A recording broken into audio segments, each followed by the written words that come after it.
Covid, como é que você está vendo isso? Se você quiser fazer dentro desse panorama, como você vê também o Curitiba, ou quiser deixar para um pouco mais à frente, mas como você vê isso no futebol brasileiro, de maneira geral, essa Covid agora?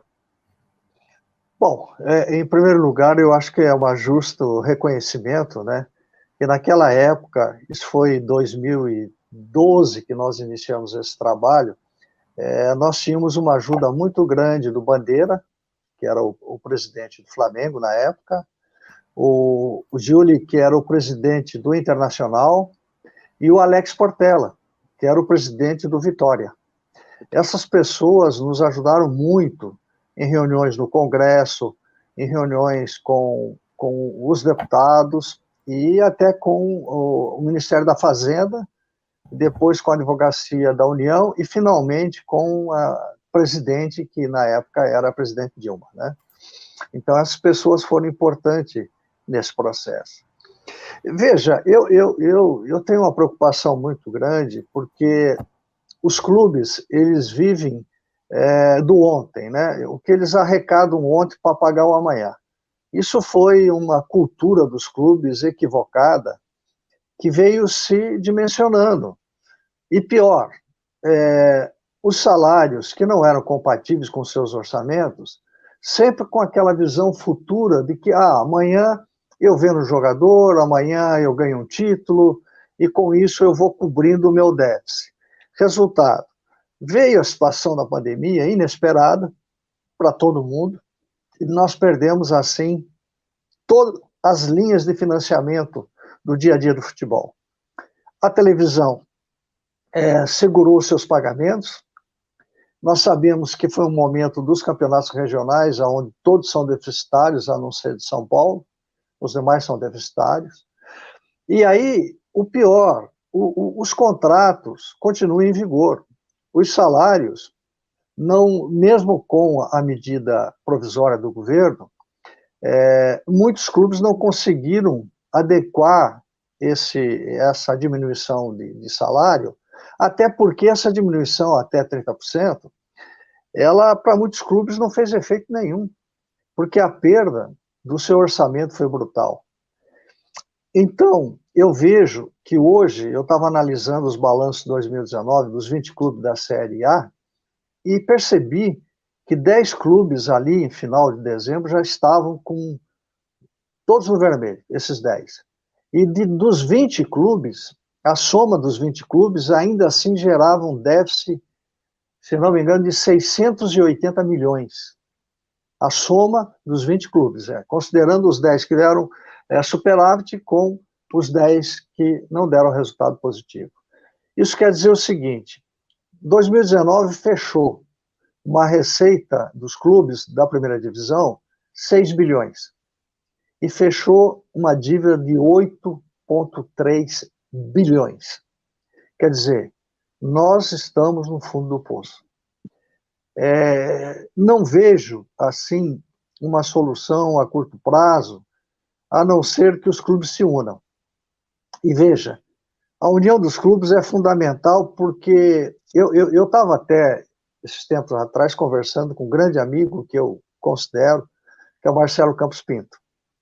Marcelo Campos Pinto foi uma pessoa que nos ajudou muito também no processo do Profut, foi uma pessoa que sempre orientou os clubes no sentido de resolver essa situação. E o Marcelo tem uma opinião muito, muito concreta a respeito do calendário. Eu acho que ele até teve numa live de vocês. Esteve conosco aqui. 2 horas de live, foi excelente. E ele é uma pessoa fantástica, é uma pessoa com conhecimento profundo do futebol, e é uma dessas raridades da inteligência que hoje nós temos, que conhece o futebol profundamente. E ele tem uma visão muito clara a respeito de 2 pontos que eu concordo plenamente com ele. A primeira delas é a questão do calendário. O calendário nós temos que reavaliar, porque os contratos estão vencendo, os campeonatos vão ter que continuar. Como é que fica a questão de dezembro, janeiro, esses jogos que vão acontecer? O Brasil sempre teve uma visão, e eu acho que até A própria Globo, que patrocinou o campeonato, ela tinha uma visão diferente do que ela entendia que o período de férias de dezembro e janeiro era prejudicial ao futebol. Mas hoje vai ter que se adaptar a esse calendário, ao calendário mundial. Não tem outra saída, né? E um outro aspecto também que eu acho que é o momento, e aí eu acho que os clubes não são unidos. E isso é um problema muito sério para os clubes. Os clubes têm que se unir porque o produto futebol vai ser vendido de outras formas. O produto futebol não vai ser mais vendido como era antigamente. O futebol vai mudar, como tudo está mudando, né? Você vê o crescimento da internet. Se você analisar hoje o crescimento da internet, é um negócio fantástico. Eu, Sim. Por exemplo, as minhas reuniões hoje, eu faço 2, 3 através de videoconferência. Eu não faço mais presencial, né? Até porque eu estou com 71 anos, então o velhinho aqui precisa se cuidar também, né? Então, tá inteiro, né, Wilson? Essas... Ainda, graças a Deus.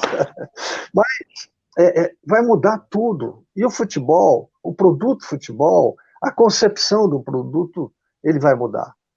A mídia digital vai ser um grande aliado do produto futebol. E aí, as pessoas, principalmente os dirigentes, têm que mudar a sua cabeça. Tem que se unir os clubes, sentarem e levarem o seu produto e negociar num grupo. Não adianta negociar mais individual. Não tem mais espaço para os clubes negociarem de uma forma individual. Outra coisa, qual é o maior hoje de receita do futebol brasileiro? É o Flamengo. O Flamengo sobrevive sozinho? Não sobrevive. Não há como. Então, o Flamengo depende dos outros grandes times. Corinthians, Flamengo, Palmeiras, que são as grandes expressões, eles precisam dos outros times, Grêmio, Internacional, todos esses times fazem parte desse conjunto. Agora, esse produto junto, ele é um baita produto para ser vendido. Se ele não for, se ele for individualizado, ele se fragiliza, ele enfraquece. Então, eu acho que o caminho do futebol no Brasil é ter uma liderança. Eu acho que ainda nós não temos uma grande liderança no futebol. A CBF, no meu modo de entender, tem que cumprir o seu papel com a seleção. O restante, eu acho que a CBF hoje, ela não é um fator decisivo para que os clubes negociem os seus contratos direto.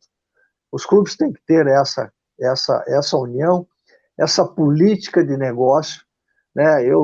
Esses dias eu estava lendo algumas reportagens a respeito de Netflix, a respeito do HBO. Pô, esses caras só têm o quê? Cinema, né? Eles não têm futebol.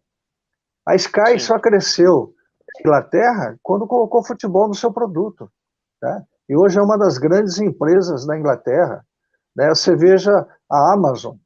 Aliás, até o Marcelo comentou isso.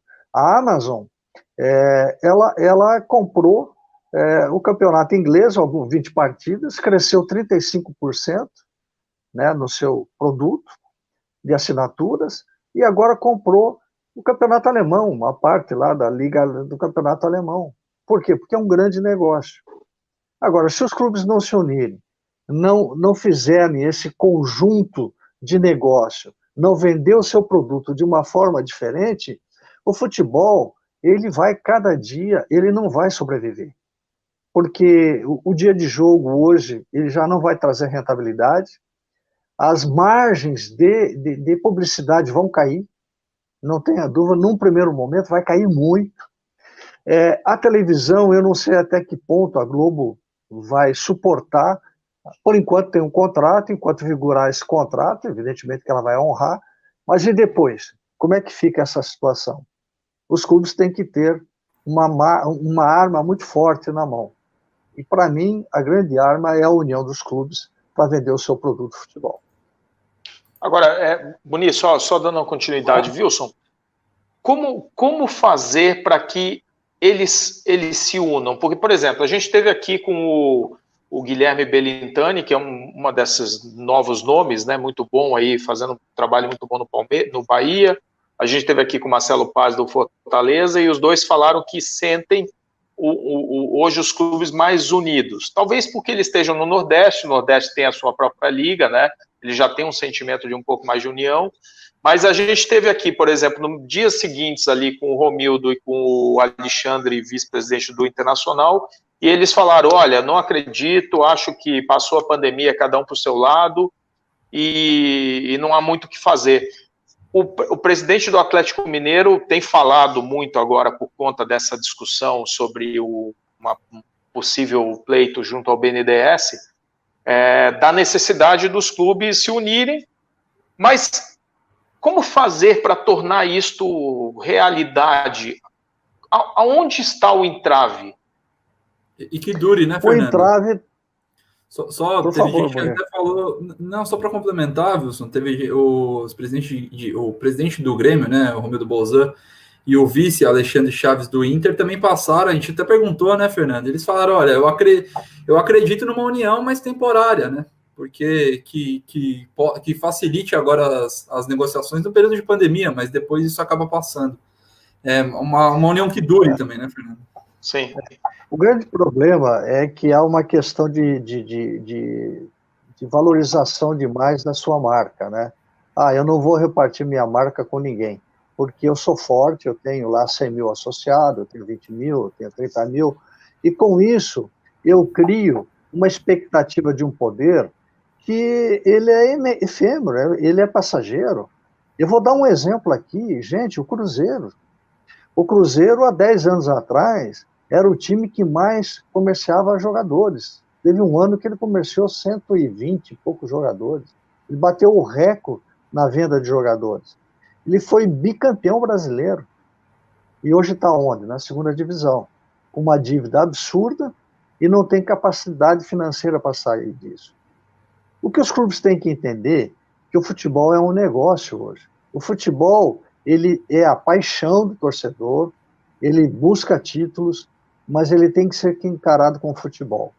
E os dirigentes têm que entender que a vaidade do poder de 3 anos, 4 anos, para pôr a faixa no peito, acabou. Isso acabou. Porque a vaidade hoje do dirigente é ser campeão, é sair com um legado deixado na história. Eu fui campeão em tal ano. E daí? Daí? Não adianta nada se você não construir uma estrutura voltada para o futuro. Você veja a Liga Americana, como é que funciona de basquete. Por que ela é hoje uma das mais importantes do mundo? Porque a Liga Americana, hoje, que participam todos os clubes, ela tem uma pluralidade de ações. Ela não só merchandising, negócio. Ela tem jogadores hoje que ela coloca nos times para equilibrar os campeonatos. Não é sempre que um time é campeão todo ano. Ela vai mudando, por quê? Porque ela estabelece, ela escolhe lá 10, 11 jogadores que a Liga tem e coloca jogadores em cada time, para dar o equilíbrio. Se você não fizer hoje um futebol extremamente voltado ao teu negócio, você vai ter um campeonato com 2, 3 times que se destacam e o resto são mero coadjuvantes. Aí perde motivação, o teu produto vira uma droga, porque ninguém vai querer comprar um produto que ele está defasado, é um produto que não tem onde colocar no teu mercado. Porque, veja, o investidor ele só faz um negócio se tem retorno, gente. Se não tiver retorno, o que o investidor vai querer com o futebol? Ele não vai entrar no processo, hoje, lá de fora, os grandes investidores não vão entrar no Brasil aqui, onde os clubes não se entendem. Né? Porque cada um acha que é maior que o outro. Esse é um defeito que nós temos em raiz. É um defeito que nós temos enorme. Eu enfrentei esse problema quando nós montamos essa comissão para levar essa solução aos clubes. E só consegui porque todos os clubes estavam numa situação financeira terrível. E nós levamos uma proposta efetiva, com números, apresentamos na CBF para os 20 clubes, e colocamos o que o Curitiba iria fazer e a sugestão que eu dei. E passei todo esse instrumento para todos os presidentes. E aí, esse consenso de responsabilidade e esse consenso de atingimento de objetivo foi o que motivou os clubes a sentarem na mesa, se unirem para fazer o Profut. Só que esse projeto, ele era muito maior. Ele já vinha com outras situações que nós tínhamos pensado, que era a própria Liga, ou a própria Associação de Clubes que tem hoje, mas com um outro patamar. Não aquela do Clube dos 13 lá, que acabou sendo uma linha política, e aonde foi disputando o poder para ficar no poder alguém, e os clubes pagando aquilo, e aí começa a exercer uma política que não foi saudável. O que a associação, ou a liga, sei lá o que tem que ser feito, ela tem que unir os clubes e trazer resultado para os clubes, trazer o produto, valorizar o produto através de uma mídia nova que está aí, que é a mídia digital, que todo dia nós estamos vendo, conquistando espaço no mundo inteiro. E nós aqui estamos fazendo futebol ainda da Idade da Pedra. Não adianta. Bilheteria não dá mais nada. O estádio de futebol, você veja, se abre um estádio de futebol hoje, o Curitiba, para abrir seu estádio, gasta 150 mil. Ele abre quantas vezes por ano? Não chega a 40. Quer dizer, você tem um custo violento de manutenção, tem só o futebol, é um estádio que não tem entretenimento, as pessoas vão lá só para ver futebol, desanimam, ainda mais agora com essa pandemia, que ninguém vai querer, está todo mundo com medo até de sair de casa. Então, o futebol, se não se reinventar, não se inovar, não criar uma oportunidade, e aí o dirigente tem que ter a inteligência de reunir os seus colegas, sentar e mostrar, valorizar o produto futebol e o que vai trazer de resultado para ele, para que o dirigente tenha confiança que aquilo é um ótimo negócio. Alguns clubes até começaram incipientemente, mas sozinho eles têm uma limitação de chegada, né? Você veja agora, nós estamos aí com um problema com a Turner, né? Que está notificando os clubes aí em função de contrato que ela tinha, que ela não pôde cumprir porque não teve capilaridade, e agora está forçando uma situação de rescisão de contrato contra os clubes que aderiram ao projeto dela, e que não foi para frente. Por quê? Porque não teve capilaridade para envolver e convencer todos os clubes do Brasil. Bacana.